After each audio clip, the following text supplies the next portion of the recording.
ស្ដាយអ្វីស្ដាយម្លេះទេស្ដាយអ្វីស្ដាយម្លេះស្ដាយគុណពិសេសស្ដាយចេះលោកលេស្ដាយទាំងគំនិតស្ដាយចិត្តប្រពៃស្ដាយពាក្យសម្ដីធ្លាប់លួងបំពេស្ដាយអើយសានស្ដាយស្ដាយចិត្តស្ដាយកាយស្ដាយអ្វីម្លេះទេស្ដាយជាតិជាស្រីឥតមានទំនេរស្ដាយដៃទាំងទ្វេធ្លាប់ថ្នមថែកូនស្ដាយគ្មានអ្វីផ្ទឹមស្ដាយភ័ក្រញញឹមឥឡូវបានសូនស្ដាយដៃថ្នមស្និទ្ធផ្ដិតទឹកភ្នែកកូន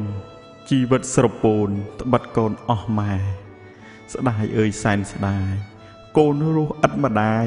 ឥតអ្នកថ្នមថែពេលកូនមានភ័យមុំមេនឹកម៉ែបើម្ដាយនៅក្បែរម៉ែជួយដោះស្រាយស្ដាយជាប់ជានិច្ចស្ដាយឥតបីភ្លេចពាក្យពេចន៍ទាំងឡាយស្ដាយផ្ដាំឲ្យកូនថែប្អូនជួសម្ដាយទោះនៅជិតឆ្ងាយម្ដាយឲ្យរក្សា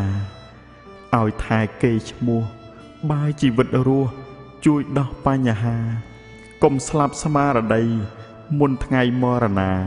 ត្រូវប្រើបញ្ញាស្ដារត្រកូលយើង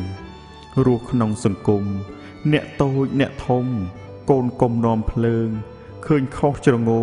កុំជោកាន់ជើងក្រែងរៀលឆេះយើងស្លាប់ហើយខុសទៀតណាកូនម៉ែណា